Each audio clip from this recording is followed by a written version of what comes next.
dry run. Yeah, oh, yay. I'd like to call to order the City of Maplewood Parks and Recreation Commission meeting, September 15th, 2021. Call to order. Roll call. Everyone's here tonight. We'd like to make a motion to approve the approval of the agenda. Move to approve. Anyone second? Second. All right. Approval of the minutes from July 7th, 2021. Anybody make a motion? Move to approve the minutes as presented. Second, anyone? I second that. All right. And then we have new business, the Parks and Rec Programming and Nature Center Task Force update.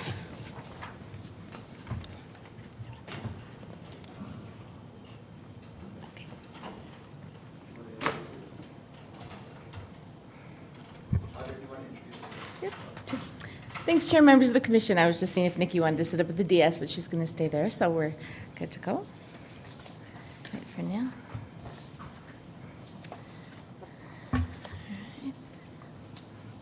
And tonight we have Assistant City Manager Mike Sable is here to give you just an update on where the task forces are.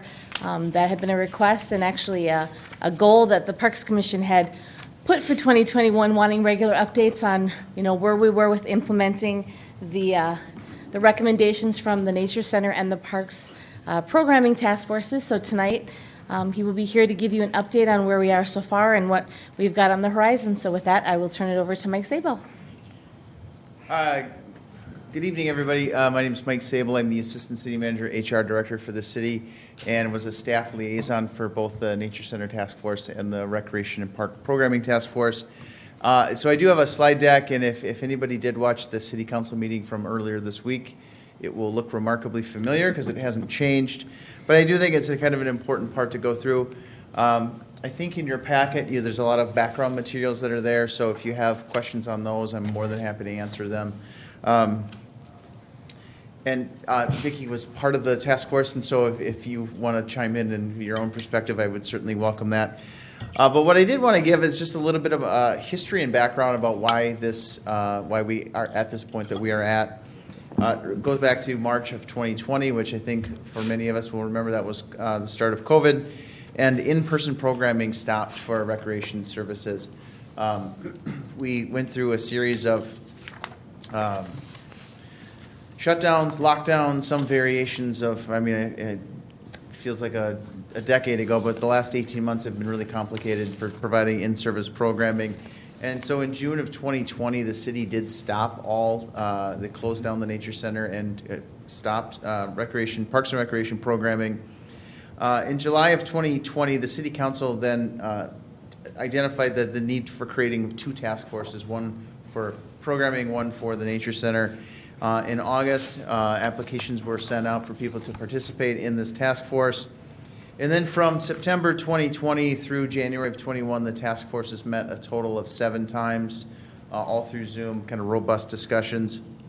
And then at the meeting in January of this year, the recommendations were provided to the City Council in a report format, and members of the members of the task forces participated in those.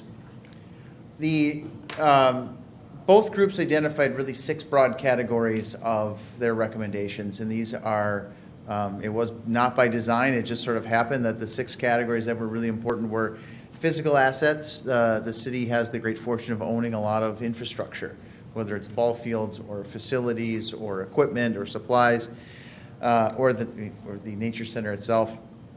Partnerships and prioritization was another key area. There's a lot of different entities that do this work. And so how can the city leverage and partner with others to make sure that the service continues to be provided? Service levels and business model became a big piece. What is the right service offering? Or what kind of business does rec programming need to be in? How does our Nature Center differ from Tamarack versus the Oakdale one? What are the kind of offerings that are there? That was an important component. The group also focused a lot on regional cooperatives. If you're familiar, in the West Metro, there's the Three Rivers Park District, which is a huge regional cooperative that does a lot of park services and park programming across the West Metro. Could we replicate that same model over here in the East Metro? Financial component was a really important piece, not only in the short term, but in the long term. So there's a lot of discussion around financial. And then the last one was around values and philosophy. The task force, we noted that, there's lots of partners out there, but are they the right partner for us? And so do they fit the kind of partner that we needed? And so there was a lot of talk about the value of, talking about the values and philosophy of all of the groups. If I could have that, thank you. The booth is terrific, thank you. I never know how it works. I did want to give a little bit of update as to kind of the work that's happened since January until now.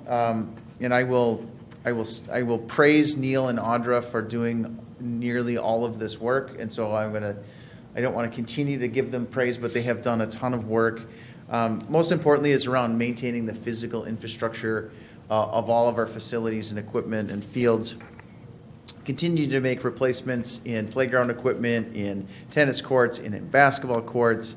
The Wakefield Community Building has seen more rentals related to, because we've done more outreach, created a really kind of cool video that talks about the value of that. And specifically to the Nature Center, have made significant investments both in the bridges, the boardwalk, the observation deck, the stairs, also done some repaving and resurfacing of the parking lot. And so those capital investments and operational investments in making sure that the asset stays healthy is an important piece, and they have done a really, really great job. And this is one of the things that cities have a lot of land. We have a lot of areas for people to play, and those require a lot of attention and needs a lot of coordination. And those two, Neil and Audra, do great work along with our staff down in park maintenance, really committed to making sure that the asset stays there, because it creates a platform for somebody else to use it, right? A field wants to be played on. A park, a playground equipment needs, the slide wants to have kids go down the slide. And so having people committed to doing that is really good. Other work that's continued today has been around partnerships, and I'll specifically mention the YMCA because that is one of our biggest service providers. It's also a building that the city of Maplewood owns. They are the operator, but the city owns it. The Y has struggled with COVID. They just have not had the same numbers. They are just kind of getting back to where they were 18, 20 months ago. And so they have had 2 rounds of additional funding requested. The first was nearly $1 million of the federal money that came through first, which was called the CARES Act. And then the second component, just on Monday, the Y and the city negotiated some additional federal money through the ARPA money, which is the American Recovery Plan Act. And I'm from the government, so I speak in acronyms. So if you want me to go into more detail, I'm more than happy to. But the Y has received now 2 rounds of money, and I think they are really well positioned to succeed going forward, but they're still trying to figure out exactly what role they're going to play. And so I would expect ongoing conversations with the Y and the city and other community partners. The other thing that I think we've seen a lot of, and this is a positive thing, the associations that are in the area, athletic associations in particular, have come forward and stepped up their game. Northeast United Soccer is the one that kind of comes to mind. They have a big draw. There's a big community. They have really stepped up. With regard to the Nature Center, and I know that's not specific to this group, but direct outreach to all of the area nature centers, asking if they would be willing to do some programming at our location, or asking if there's ways to partner on how that could work and do some resource sharing. And then I also point out that the schools are really, they're a key pipeline for us. I mean, that's where the kids are.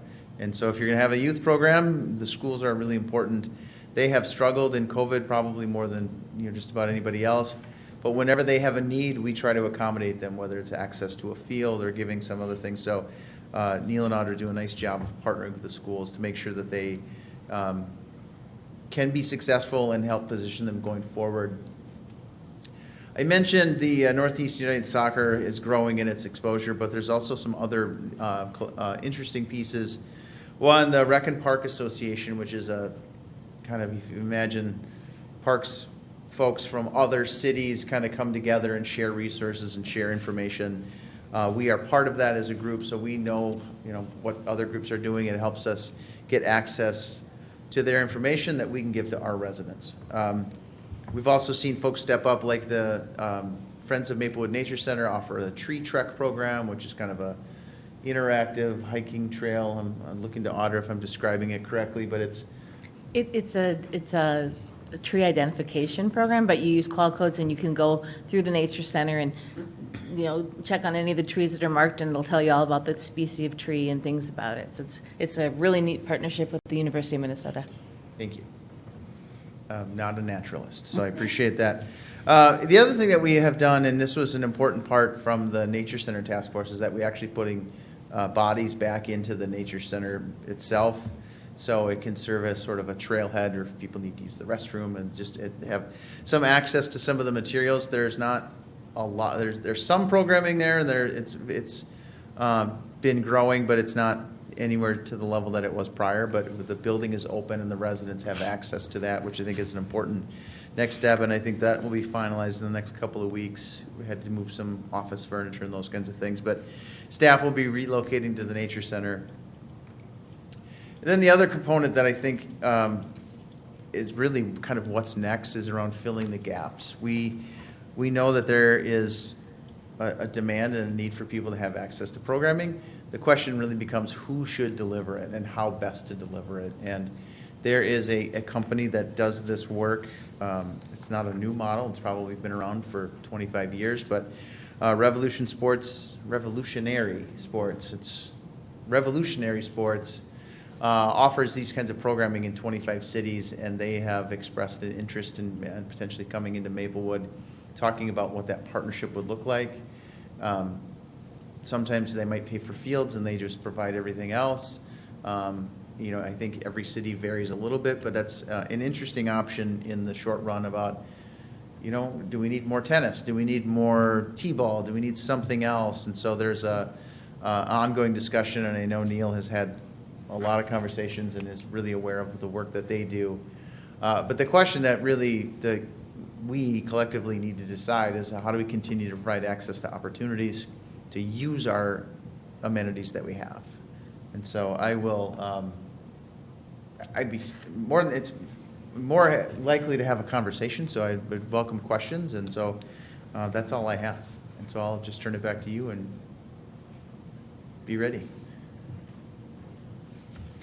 I have a question. Sure. So, do you see the city getting more recreational for the kids? I mean, it seems like everything's going away, and I think right now that's what our kids really need is structure, something to do to keep them off the streets. I mean, what is Maplewood? And I have had lots of people ask me that since the last meeting, and I'm like, I don't really know what the plan is, so. Yeah, I will say in the short run, there is not direct money in the 2022 budget for robust recreation programming. So it's not included in the budget for next year. It is going to require other partners to step up, whether it's a private entity that says we'll run it and charge parents, or if it's a group of association members who want to say, hey, we want to create this thing. We will do what we can to make sure that they're successful, but there is not going to be direct city staff programming for recreation services. And is that just 2022? Are we going to look out? I mean, are we thinking we're ever going to get it back, or are we kind of eliminating this forever? I don't know the answer to that question today. I would say it is always a conversation, and I think the city council had the start of that conversation now, or they had that conversation on Monday about what that looks like, but it is, it can be a significant investment, and so that's the trade-off is to who's the right service provider, who's the right person to deliver it, can our residents access these in other places, and so it's a really fluid conversation because it's with the way COVID has gone, it's been difficult, and so the need is up and the access has been down, and so it's always a tricky balance, but right now there's not money in the 2022, And so anything beyond that is further conversation. Is there anything as us, as Parks and Rec Commission, that we could do, or go ask somebody for help for this at all, or? I don't know. I would say, I'm not in the advice-giving business, but talk about what's important. If you think that that's an important part, talk about it, but also recognize that there's going to be trade-offs, and that's, hiring staff is this cost, and hiring a contractor is this cost. And so it's always trying to find that right balance between the what you want and what's available, and advocacy is always important. It doesn't always mean it's effective, but I can say that if you don't ask, I know what the answer will be.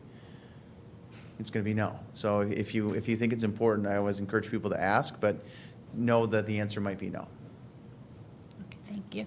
Yeah. Do we know what the gaps are right now in terms of programming of what we offered before COVID and now? I am going to look to your left and my right and ask Neil to weigh in on that because he knows. Commission and commission members. So we have, right now, we've spent the last few months working with the YMCA as well. We're I think, included in the packet as an advertisement that went out in the Maplewood Monthly with some of their upcoming youth sports leagues, youth sports classes, and adult sports leagues that they're offering in this upcoming session. I've been working directly with the sports director for the area to get information, and they're still working on putting some of their programs in place too, but getting that information on each of their sessions. What are they offering? What do they have? And then working from that information, being able to look to whether it's Revolutionary Sports or a Skyhawks or some another contractor to be able to come in, fill that gap, whether it's preschool sports programming, 2 to 6 year olds is kind of a big one that that we're looking at Revolutionary Sports right now to kind of come in and fill. Also, programs like our T-ball that used to be a robust program that we're looking at ways to bring that back, but also want to make sure that a partnership, whether it's with Revolutionary Sports or working with YMCA or Northeast United Soccer, that they're all able to succeed, and that kind of takes some coordination with plugging in activities and sports around where kind of everyone else is too, so that we're not pulling in 4 different directions in the same time frame. So that has been kind of the process we've gone through. Right now, we're actually having that conversation with Revolutionary Sports about looking at for some late winter and spring, getting all of our programs kind of mapped out for the upcoming spring, summer sessions, and being able to hopefully get back to some specific needs offerings. And a lot of that is, like I said before, is going to be some of that younger age group, and then making sure that we offer a variety of things, whether it's through the Y or through Northeast United or through Revolutionary Sports. So it's an ongoing process, but we're getting some good headway right now. So. What about some of the programs that were not sports, like dance and karate and that kind of stuff? Is that sort of in the same, or are we looking to fill those gaps as well? Sure. Commission members, we're looking at all aspects of recreation because, like you mentioned, it's not just sports. It's leisure activities for everyone from 0 to 99. And so, yes, those are also part of what we're looking for. And I'm going to have Neil tell you a little bit more about the website landing page we have with activities kind of broken down into categories, just so people can go if they're looking for a specific activity or something they want to do that's sports, or it can be arts, dance, like you said, or tumbling or something like that. We even have some links for actively aging that they can go, and it'll take them right, hopefully, to the activity they want. And we're always evolving with that page, too. We're looking for better ways to get that information together to make it as easy as possible for Maplewood residents to find and utilize and connect them. But, Neil, if you want to add anything more about the webpage. Sure, thank you. So on our webpage, it's kind of taken a few different variations from some feedback from users and community members. The current one we have is we reached out to a lot of to the surrounding communities, associations, parks and recreation departments, broken into 4 main categories to make it easy for someone to go to this page and find whether they want to look up youth programs, that's not youth sports, adult programs, adult sports leagues, or youth sports leagues, and be able to look at some of the offerings, and not just the link to their department or the web page, but that's on there, but also including, bullet points of here's the sports they offer, or if they offer youth programs and classes that aren't sports, then we put on there, yes, they offer a variety of youth, because those change quite often on what they use. But that's on our maintenance sports programming and resources, programming and events page. It can take them to anywhere. That's also a goal from our last task force check-in meeting was kind of looking at getting that sports piece kind of figured out, and now we're wanting to get some more information, some more opportunities in the arts and culture areas as well. We have links on the bottom of that page specifically to not necessarily program as much, but some arts and culture links, whether it's historical societies or dance places and stuff too. And the YMCA is offering their gymnastics, and they're looking at bringing in a karate instructor too, like they had in the past too. So it's a great question. It's also a work in progress too. And if I can add to that, as far as getting the word out about the website, in the next Maplewood Living, there'll be, highlighting, saying if, to look for opportunities, it'll be in there so they can go to it, and then there'll be the online version where they can practically click on it, and using social media and stuff just to get people more acclimated to going to this site to find things. So we'll just also be promoting it.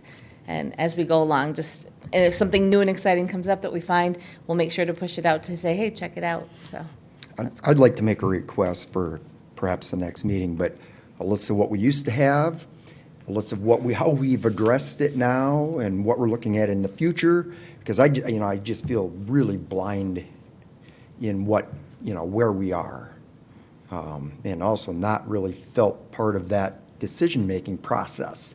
I don't know how the rest of you feel, but I really feel Exactly. like we have been left in the dark. I feel the same way. I don't feel we had any decision in any of this. It feels like we're volunteering our time and not listened to. Not even part of the decision. Right, we didn't know anything about it, so.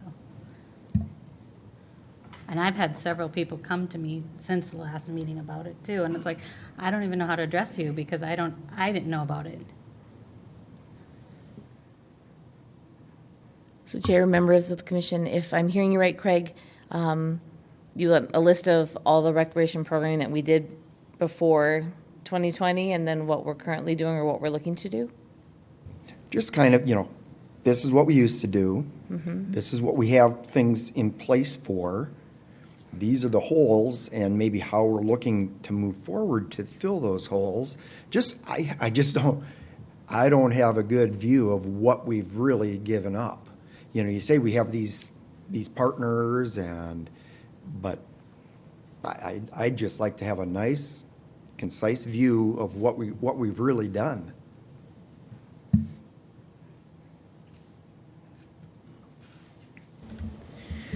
Sure. I also am wondering about, when Neil, you were mentioning revolutionary sports, and that could just be my own ignorance, but I don't recall hearing that before, and so could you just give a really quick bleep about what that is and how long it's been in use with Maplewood?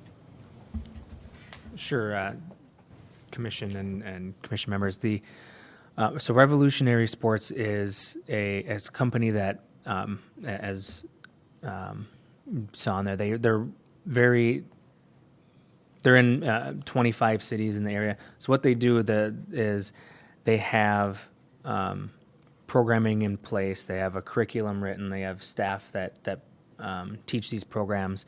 Their goal is, when they work with a community, is to have enough offerings when needed to be able to have a couple of staff as like the coaches and stuff. This would be like their home site, so that way they're able to build a relationship with the kids as throughout the programs. If they take it from 2 to 3 to 4 to 5 to 6 and up, that ideally would be the same or select few staff that are coaching some of these things. So the idea it would be to have them come in. They have the instructors are trained, and they have a curriculum that's been built up over the years, and they would come in and they'd offer the programs and the registrations and things like that. They would be able to do that through their website and everything too. So it would be working with them on figuring out what we want to offer, how we want to do that, and then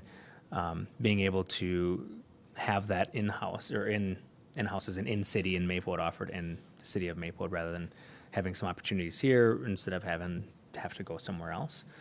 I don't know if that answers the quote. We haven't worked with them internally yet. We're having that discussion about what that would look like. Right. But we've reached out to some of the other communities, and they've had great success and response working with them. So it's fairly like a fairly new partnership then within 2021?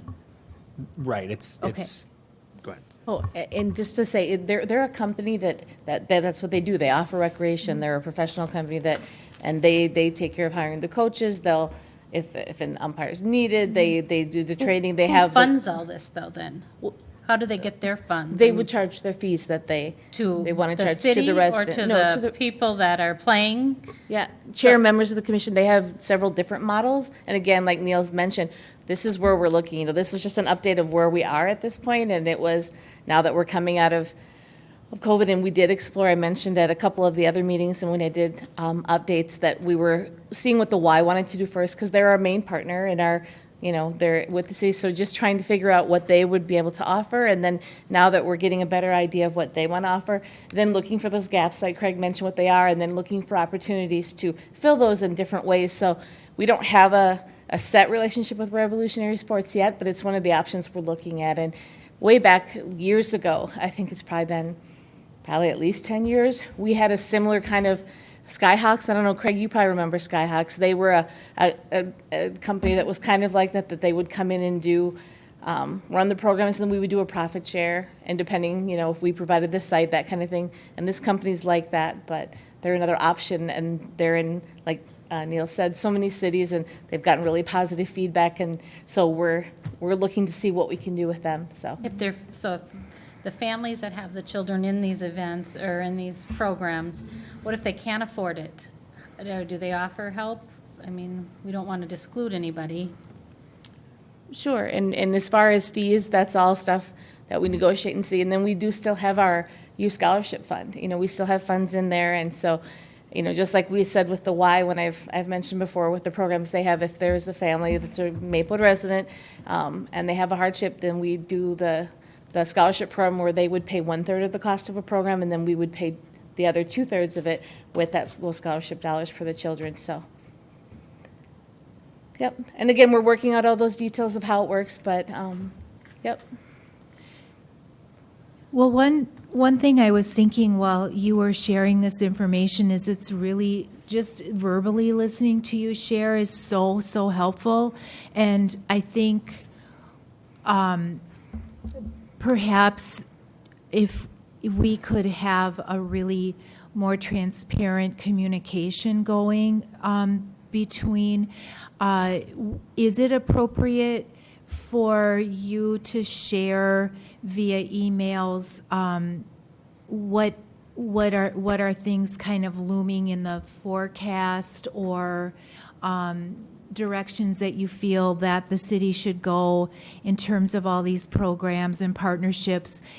Is that appropriate to share with us as members of the commission, or would that be overstepping our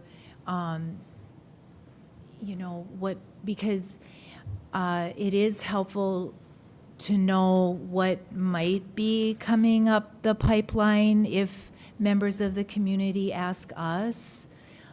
So we would have some knowledge of things like that. Sure. So Chair. I'm wondering Sure. what is a good form of communication to just keep us on top of things that are happening. Sure, Chair and members of the commission, and that's why when the commission did set their goals for regular updates, I mean, every meeting, I have given you an update, not as formal one as this, but we've been giving updates on the task forces quite a bit, and that's why they made sure to pick liaisons that were like Vicki and Dorothy, who was part of the Parks Commission, so she was on those task forces, and so we absolutely want to share information with you. I'm not going to say at this time how regular the emails would be, but yes, if there's something to announce or to say, absolutely give you an update, FYIs, and then we'll always have a spot on the agenda for updates for the task force implementation going forward. So does that Thank you. sound like a good Yes. option?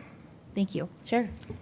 If I can add, the city council met on Monday of this week and asked for that exact same thing. So they had asked for kind of roughly a quarterly update to the city council on the status of this as well. So I think I'll just echo your comments that the city council had the same comment 2 days ago. And so we heard that, and we know we will continue to deliver more information that you need. But I think you're going to see more of that, and that's why we're doing this.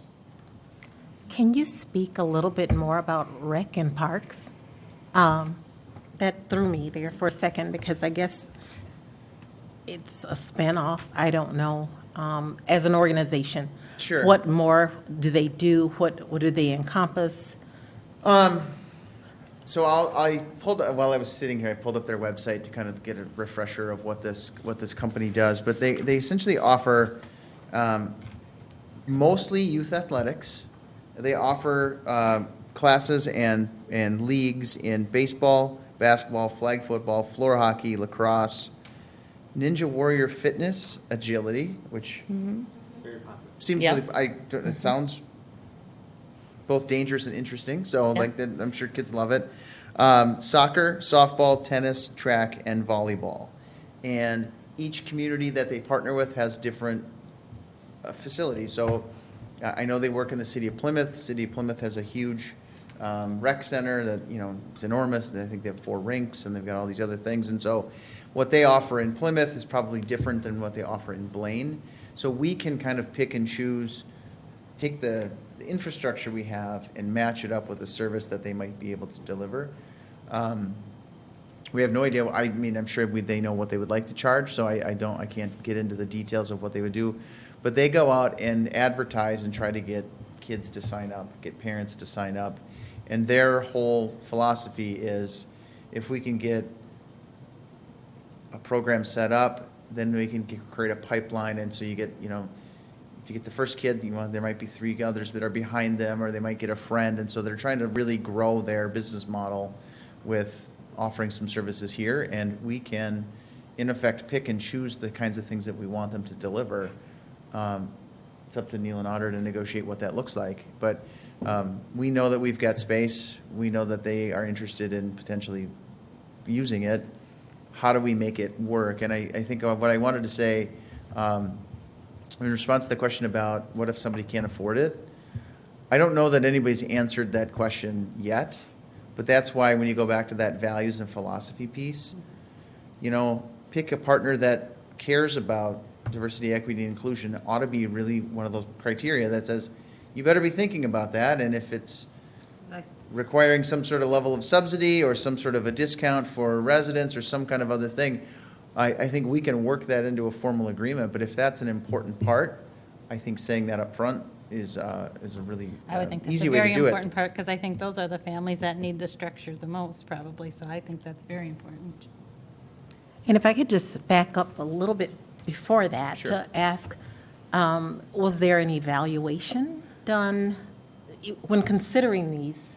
Was there an evaluation, or was it a look at the master plan, or was it a look at the goals of the commission in other parts of Maplewood, the city of Maplewood, to determine that this is a program we would need in this community?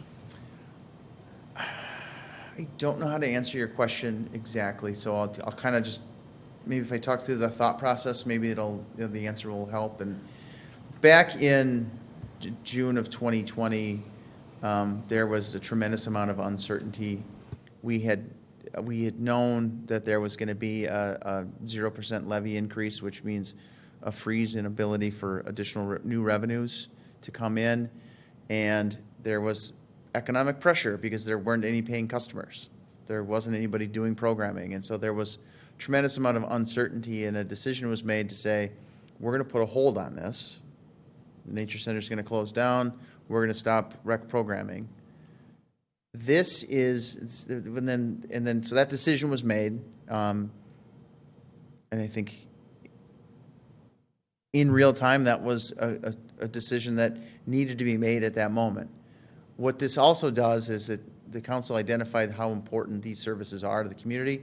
That's why you bring the task force together. That's why you have an opportunity to talk about, all right, what does a reset look like? What does the next iteration of these services look like? And I think that's where we're at right now is what do we want that next version to look like? Because it might not look like it did 18 months ago or 2 years ago. And so these are ongoing conversations about what's important. And I said patchwork on Monday because, community ed delivers a lot of great things. And associations deliver a lot of great things. And companies deliver a lot of great things. And staff do great things. And you might have different pieces delivering different services. It might not just be one uniform sort of, the answer is A. It might be A, B, C, D, E, F, and G. And Neil and Audra kind of have to manage the complexities of all of those. But as long as the resident has access to those things, I think that's what we're trying to get at. It's kind of solving that answer through a patchwork model. Did that help? I didn't, I'm sorry. There's not an easy answer to your question. I'm sorry.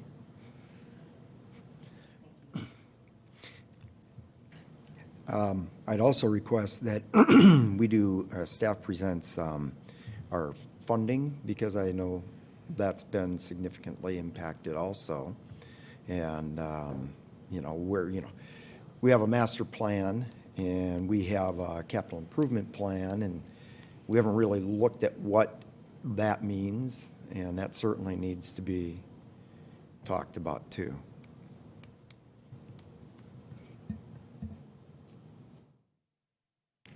Sure, Chair, members of the commission, I can do that. And actually, with the CIP, Ellie Paulseth, thank you. It just escaped me. Thank you. And she has presented before at the CIP, and she, we invite her to the meeting just to do the overview of it for you too, that we've done in the past, and just have her come and give an update on the proposed CIP. So, thanks, Mike, for that. It just escaped me.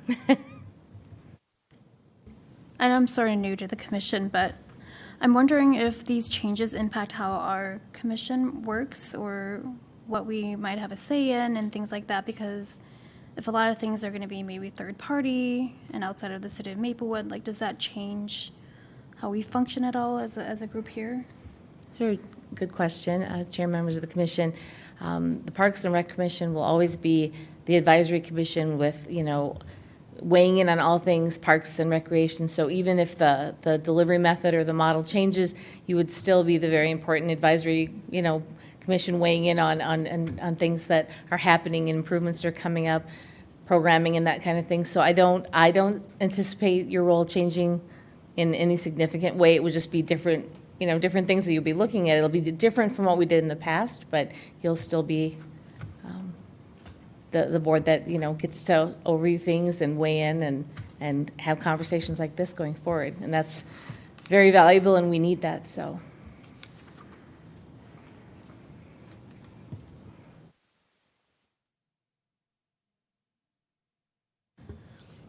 Thank you, Mike. Thank you. Appreciate it. I'm done? Okay. all right, if there's no more questions for Mike, then Terry, you can move on to the next item on the agenda if you'd like. Next item on our agenda is Afton Field Use Agreement.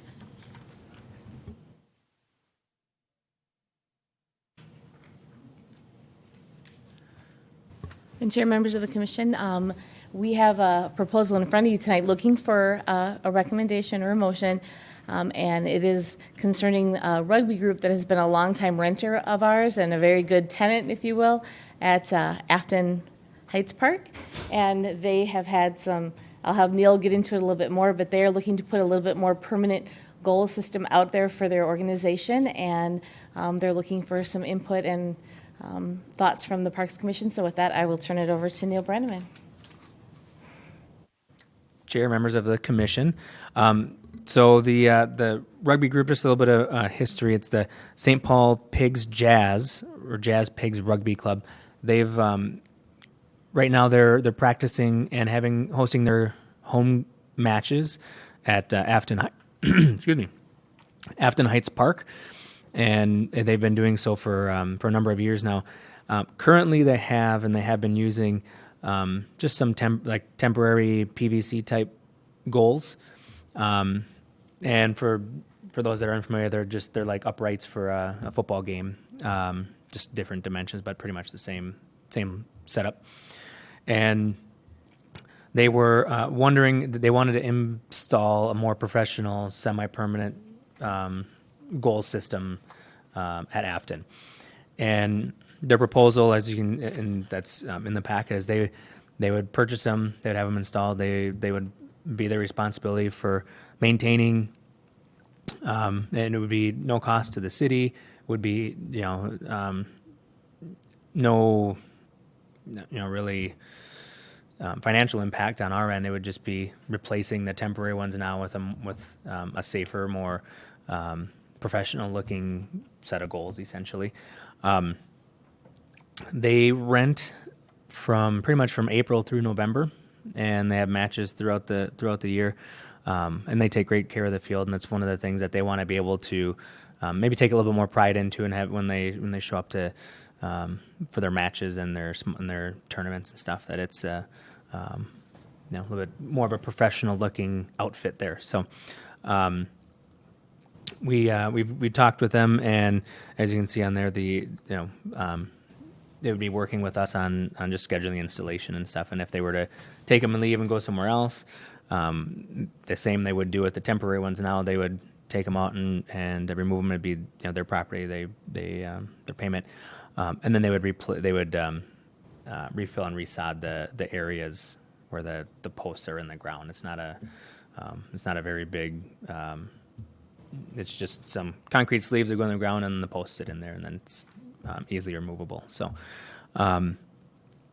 we are looking for a motion to move into the agreement with them and allow that to take place. And I just want to add one thing, if I can, that the park maintenance crew actually has gone out of their way to mention how great this group is. We've had some issues with trash in the parks and things, and groups overusing it and abusing it, and zero issues with this group. They always leave it immaculate when they're done, and they're the ones that solely use this area. So we talked it over with park maintenance to see what they thought, and they were all totally fine. They thought it was a great idea too. So just wanted to give you the input from the crew that has to maintain the turf and clean the parks, that they've been a great tenant. So. And this also, it wouldn't impact how we currently rent out the field space, as well as it's put in there.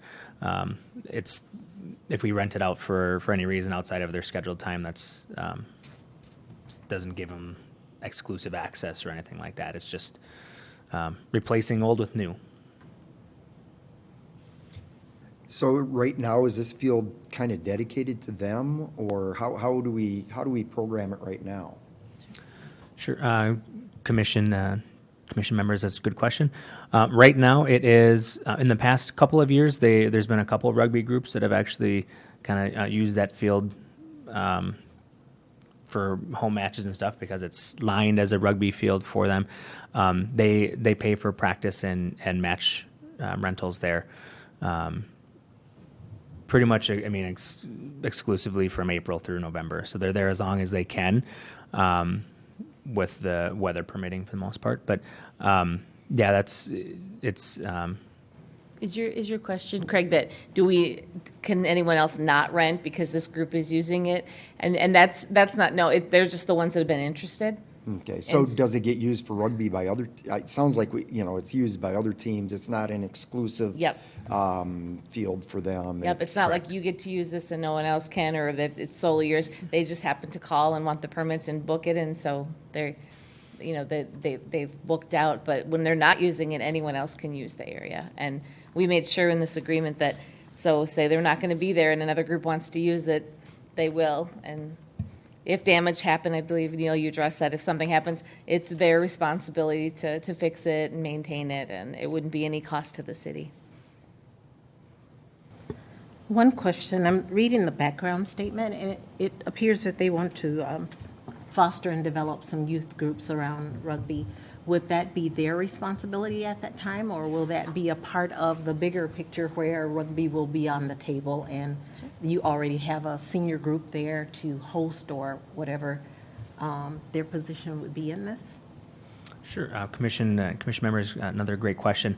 In the conversation, one of the things I wanted that I discussed with them was maybe doing part of it being with the programming task force and stuff too, is maybe having whether it's just a come and learn what rugby is, a day where families could go out and watch a match or find out the rules, that kind of stuff, just as a way to kind of reach out into the community as well and be able to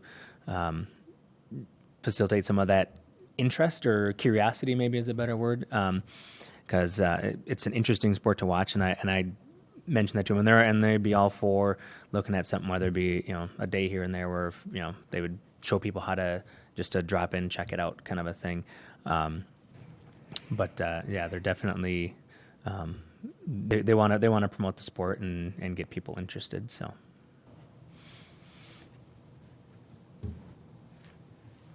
So that we'll turn it over to the commission for discussion.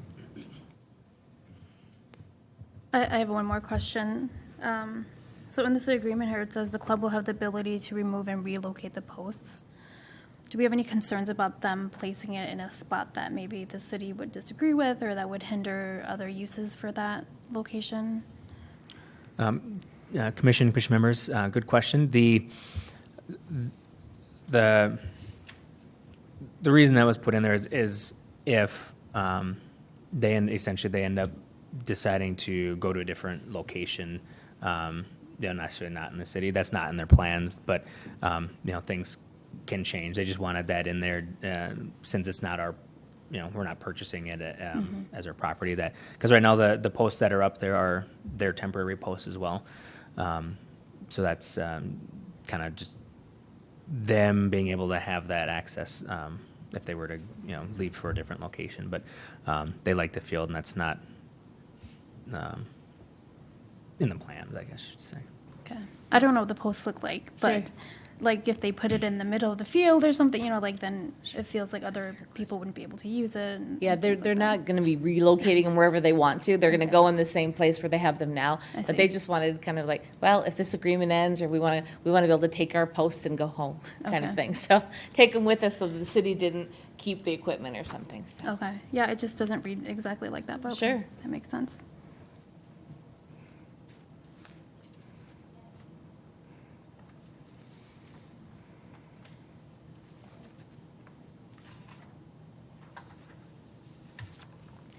And Chair, Commission, if I can ask that if we're having discussion, if we could have your mic on so people can hear at home.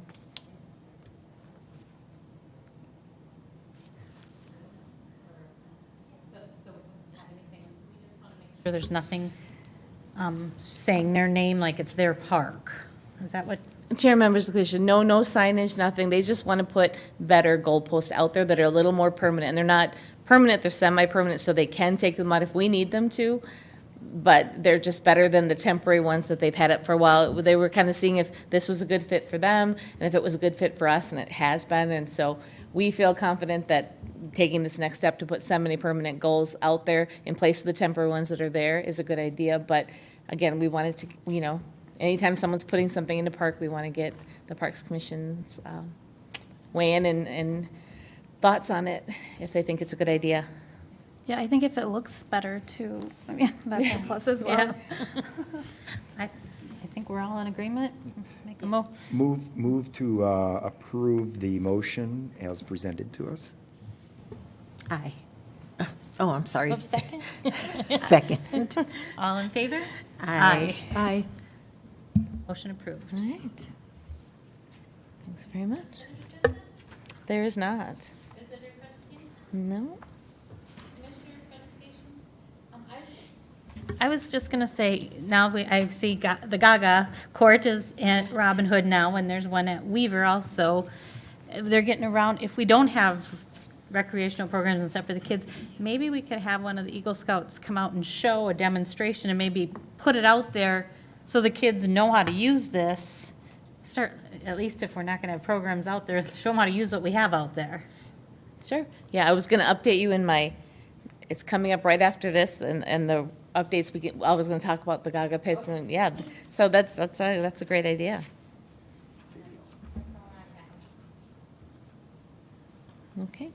Staff presentation. All right. Yeah, this is just updates on just what's been happening. Like you said, Karen, that was a great point you made. Just trying to give you updates ahead of us. Things are happening at a meeting before, so that's not taking you by surprise is kind of the goal of these regular updates. And one is, I had put it in the email for the meeting, but sadly, we lost 2 commissioners, and so we will be looking for 2 new members. The good news is we've had several great applicants for commission positions, and the next 2 meetings, they're going to be picking people to fill spots, and I believe they'll be looking for the Parks and Recreation Commission for the September 27th meeting, so they'll be doing interviews for filling those spots. So we could most likely have our spots filled, at our next meeting, so stay tuned on that. But I also wanted to say, we didn't get to spend much time with Christina, and then Dorothy, our longtime chair and treasured, I would say, Parks Commission member, due to health reasons, and she had put this in an email to let you know that she did move to an assisted living that is not located in Maplewood, and so she wanted me to make sure to tell you that she loves serving with everything. Nikki, as well, our council liaison. And she will miss everyone, and she wants you to carry on and fight the good fight. So that's from Dorothy. So any questions on that at all with the commission members? Okay. And then just some other updates. I'll just go to Terry's right away. That the Gaga pits, we had 2 scouts that were looking to do Gaga pits. Sam Erickson has finished his. He installed that over the Labor Day weekend, and I actually have to meet up with him to officially sign off on it, but it is ready to go at Robin Hood. And so, Terry, that is a great idea. Maybe we could talk Sam into coming and doing some kind of demonstration, or maybe even one of the troops, if they want to get an activity in for their scout troop, maybe they could come and lead an activity. So I can look into that and see if they're willing to do that. Maybe and then, we let Weaver know also, because they have one at their school too. So Sure. that might be a good idea to Yep. stick a little note into their kids. Yeah, absolutely. And then Justin Kuchenmeister, he's also circling back. He's the one that came and talked a long time ago, and then COVID happened and whatever, but he's circled back, and he is chosen location. We gave him certain locations to choose from, and they were Playcrest or Edgerton and Robin Hood, and he chose Edgerton, so he is working with the park maintenance staff. We've got the location set, and we just thought that would be a great place because the school can use it. They already use our playground for recess. They'll be able to utilize this Gaga pit like Weaver has, but it'll be a parks one. And so he is pulling together his fundraising, and he's hoping to get that in yet this fall. So we'll have 2. Yeah. Okay. Any questions about that? All right. And then some other good news, because I like to give good news too, is I don't know if any of you have been there, but the tennis courts are completely done now, and the basketball court at Vista Hills, and they're gorgeous. So I highly recommend take a drive to the south end of Maplewood and check them out. And the tennis courts have the pickleball lines on them, and we're looking to we wanted them there and thinking that we might be putting temporary pickleball nets up, maybe taking one of the tennis court nets down and trying out, and if it's really popular, maybe permanently having one pickleball court there. So, the courts can be used either way, but just trying to see if we can, get the outdoor pickleball going, because it seems to be, we had that in the master plan for Harvest, if you remember, for that, but that's a little ways off still. So we thought maybe we would try to actually put some pickleball nets out at the park. So that was great, and the basketball courts they're the best ones we have. They're so nice. So. And the neighbors were really excited. They were watching it happen, and we got several calls about they were so excited they're there, and like they're so nice, and they didn't expect them to be like that. So that was fun to get completed. And the improvements at the Priory, the open space improvements, that was a CIP project that they green-lighted for this year yet. So we went out for quotes, and Sunram was the company that came back with the quote that seemed to be the best fit. And so that was approved in between the last Parks meeting and this one. But they will be starting work on the bridges and making the entrance to the Priory more accessible for people. So that is starting this fall. It probably won't finish till spring, but it's nice to get those projects going. Any questions on that? Okay. And then Mike Sable mentioned it too, that as part of moving forward, that we will be moving staff down to the Nature Center, and I believe that was mentioned before, but it's been delayed a little. We were hoping to move there the week of September 7th, but like everything, it seems with COVID, when you order office furniture and things like that, it takes so long to get everything in. So we're waiting for that, and once they can get those in and get it set up for the 4 staff that are moving there, it will be Neil, myself, Carol Gurnis, our Natural Resources Coordinator, and Sean Finwell, which I'll also announce here. She is joining the department, and so she's still the environmental planner. She'll still be doing environmental planning work, working with trash and recycling, but she's joining the Parks Department, and the 4 of us will be officing there.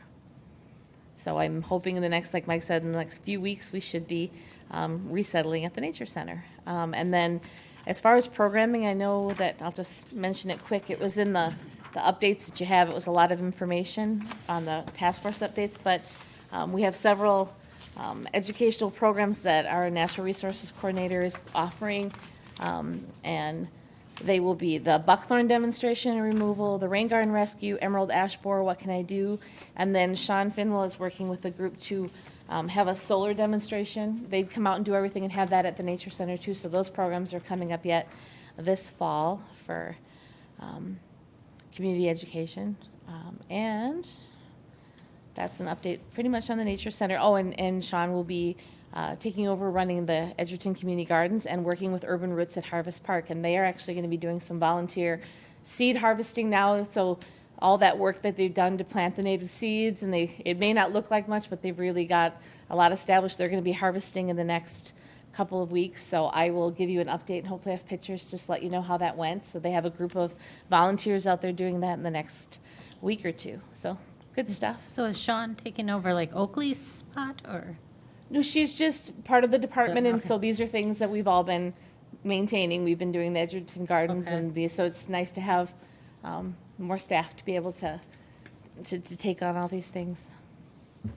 And then you had asked for an MCC update, and I haven't forgotten, and I asked, and they have hired a new executive director. I have not met him yet, so I need to get more information for you, but he just started in the last couple of weeks. But Melinda did say that she would be happy to come to the meeting and give you an updated community center update at the next meeting if that's what we want. If we don't want to wait until they're ready, she would be happy to come and give an update to the group too. So I just wanted to ask the commission what they thought, if they would want Melinda to come and give you an update on the YMCA, or wait until they're ready to do some kind of update. It's completely up to you, but I just wanted to let you know that I hadn't forgotten it. It's just we're in that transition period right now, so it's just we're asking for some patience. I feel like we can wait Wait. if they have a new executive director and things like that. Okay. Yep, that's Anyone fine. else have thoughts on that? I'm fine with waiting. Okay. And that is really all I had. Any questions for me before? I have a quick question. Sure. Are there any updates on the playground at Gethsemane? Yes. We are still waiting. It seems to be the excuse, but it really is the truth. Waiting for the parts. The playground company is just, like they told me, they have installers sitting on their hands waiting to install playgrounds, but they can't get the playground equipment. Manufacturing Little Texas behind. They're all behind, and there's delays. So as soon as that equipment comes, it's already ordered. It was ordered within 3 days of the fire, but we're just still waiting for it. And if they can install it, so we're hopeful yet this fall, but if it gets too cold, they might have to wait till the spring, because you don't want to install it when it's too cold, because it can compromise the integrity of the play structure. So crossing fingers. We did put a little bit more permanent fencing around the container now, because we were waiting until August to see what the update was, and it was out, so we've put some more fencing up, took the swings and things down, because we might be in till spring, but it's on its way. The equipment's ordered. It was just when it gets here, and if they can install it, they will. Same with Maple Crest. We had the fire on the slide there, and we're waiting for the tube piece, and once we get that, we can fix that slide, so.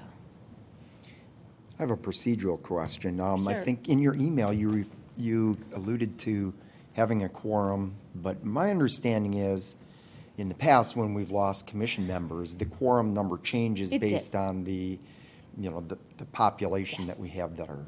Yep, okay. and the quorum before, it's surprisingly only one commission member, but the quorum before was 4, and now that we have 5 members currently, it went down to 3. You just have to have a majority. You can't have an even number, so a quorum for us right now with 5 is 3 commission members. But I appreciate it. Everyone showed up tonight, so that was great. Any other questions? Okay. I call the meeting to end at, I move that we adjourn. oops, I'm sorry. It's okay. We need Dorothy. You're doing great. And we can do a motion to end the Move meeting? to adjourn, please. Move to adjourn. Is anyone second? Second. All in favor? Aye. Aye. We'll adjourn the meeting at 7:02.